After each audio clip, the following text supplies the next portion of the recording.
provoking it. An all-out gang war on the streets of Gotham. This is a losing battle. 100 other monsters will show up to replace anyone you take down. Probably. But now they'll all know I'm coming for them.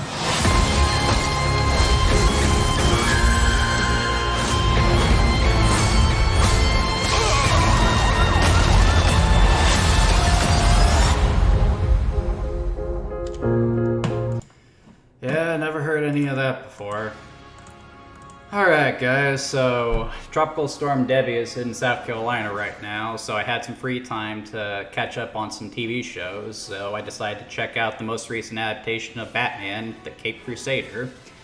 Okay, so I don't think Batman really needs any introduction. He's, one of the top 5 comic book characters of all time. Like, everyone knows him, everyone knows the backstory.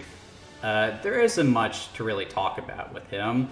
And, he's a character I do have a soft spot for. I did grow up on Batman, but he's also not a character that I get excited for. Outside of the fact that I've just kind of grown out of not comic book superheroes, costume crime fighters. When it comes to comic book characters, like, my personal favorite is Hellboy.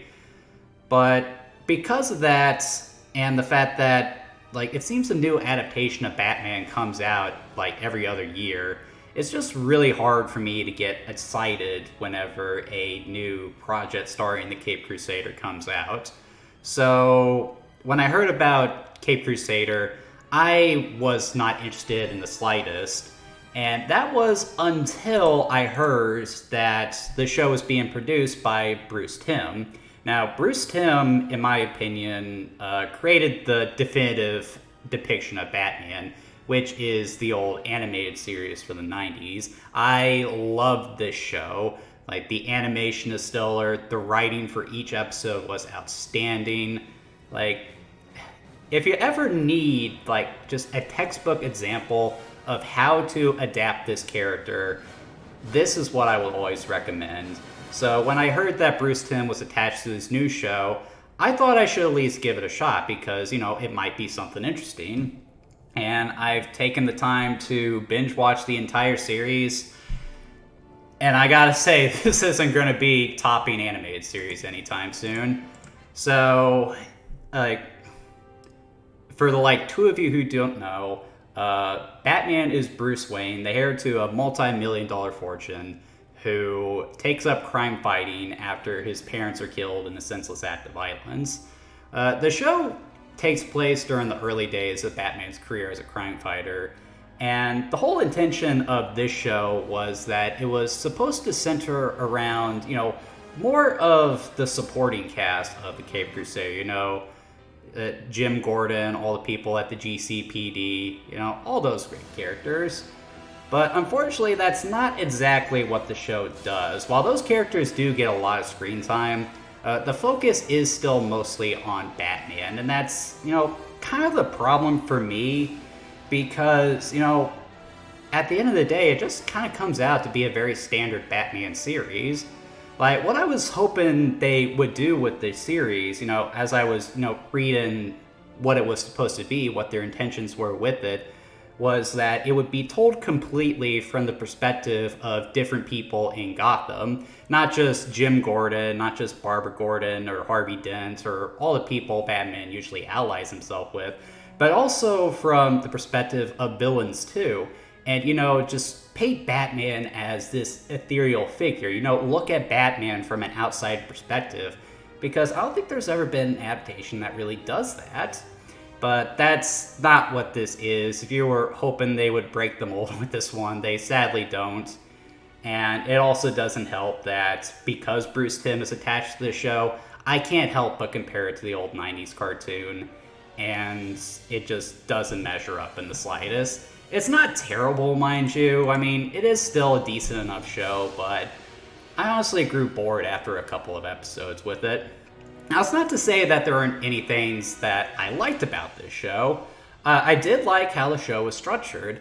With a lot of recent superhero series, especially those built for streaming, typically how they do it is rather than have it be episodic like they were back in the day when, shows were built for syndication.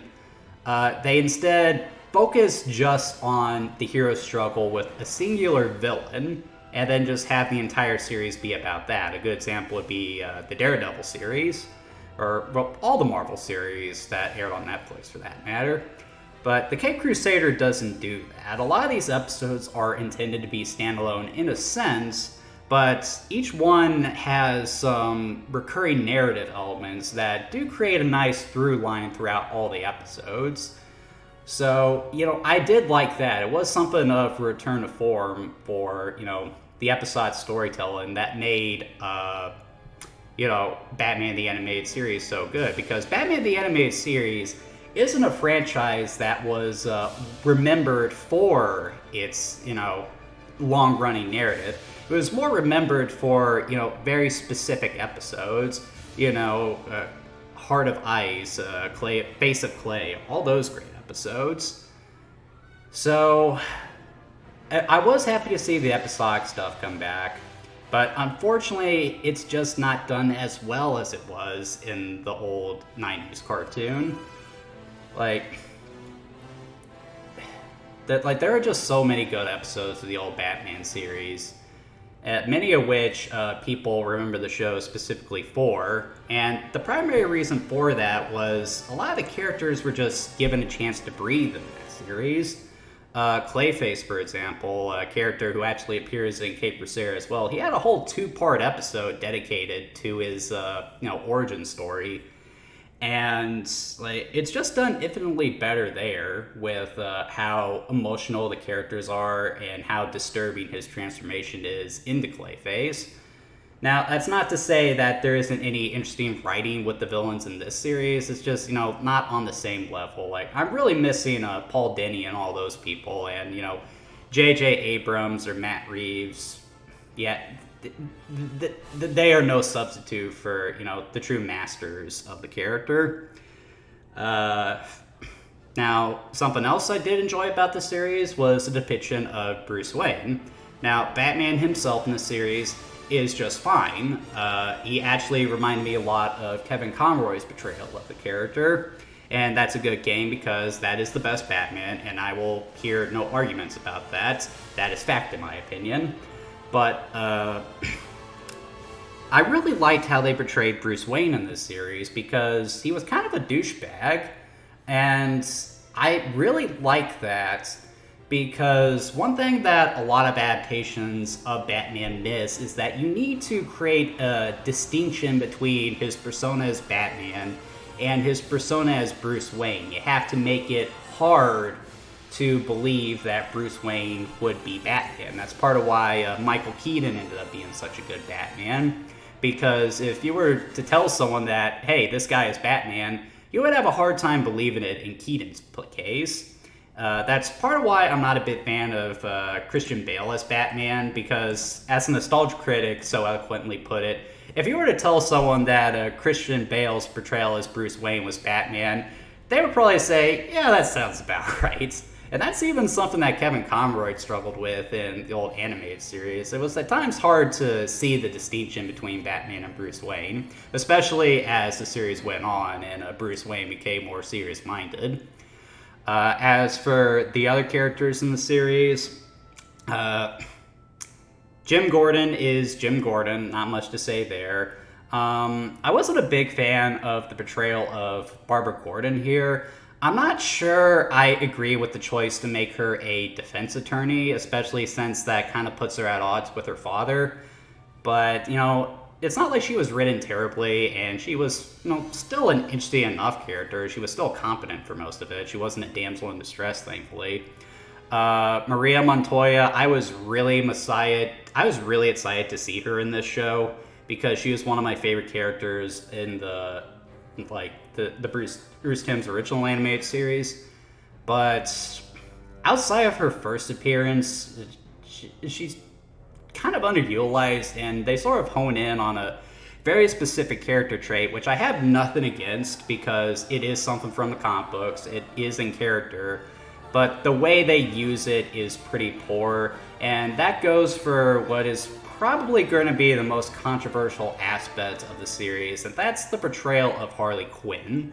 I'm not going to spoil it, but Harley Quinn in this show, they just shouldn't have done that. Like, they tried to make a more serious depiction of the character and, try to make her independent of the Joker. But the problem with that is they've kind of already done that with, the Harley Quinn series. And, there are certain things they do with Harley Quinn in this series that annoyed me. And the thing is that in the Harley Quinn series, they do a lot of the same things as well. But there they do it well, and that's kind of the problem I have with it. Harley Quinn and Maria Montoya just are not done well in this series. The villain's super forgettable. I do appreciate the fact that for the majority of the series, the Joker is not here, because for such a generic Batman series, that would have made things infinitely worse. And no spoilers for the record, and there were some interesting depictions of other characters, like Deadshot in the series, I think it was, or Onomatopoeia. I don't know which character it was, but he was really interesting. I also, while he's not as good as he was in the old animated series, Clayface was pretty cool too. And something else I do appreciate about the show, they weren't afraid to go into the weirder stuff from Batman's lore. There actually is an episode, couple episodes actually, where he deals with some supernatural stuff, which I really enjoy, because it's been a while since we've seen Batman fight some freaks, hasn't it? I think the biggest disappointment was probably Catwoman in the series, because, she's just such an interesting character, especially to put up against Batman, and here they just kind of turn her into an annoyance than anything.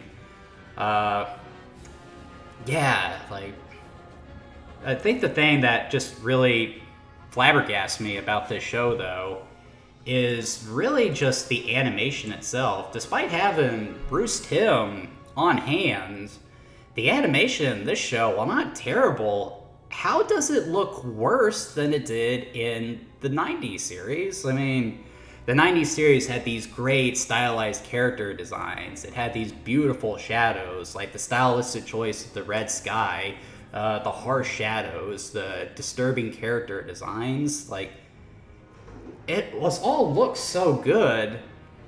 And then you have this show, which has the benefit of modern techniques, and it looks cheap. There's so much CGI. I mean, it's just so unappealing to look at. Like, there are just certain shots from the old animated series that are just so well put together that I would hang them on my wall. They're so good.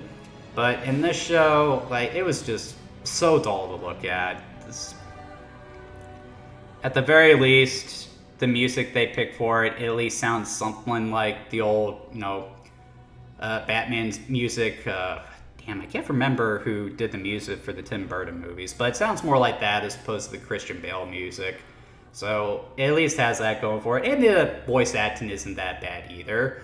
I can't think of the actor's name, but I really like the guy they got to voice Bruce Wayne and Batman, because it sounds like he's basically doing an impression of Kevin Conroy, may he rest in peace, which is just great for me, because that's just how I always picture Batman sounding.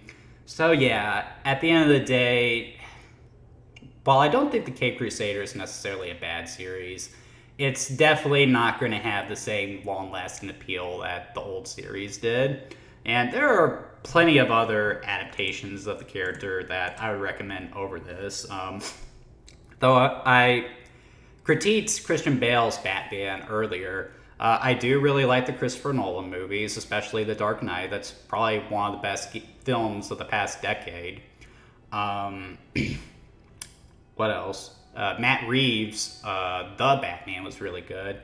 And even something like Batman the Brave and the Bold, which, is the more silly and campy style of Batman, I would still recommend that over this series.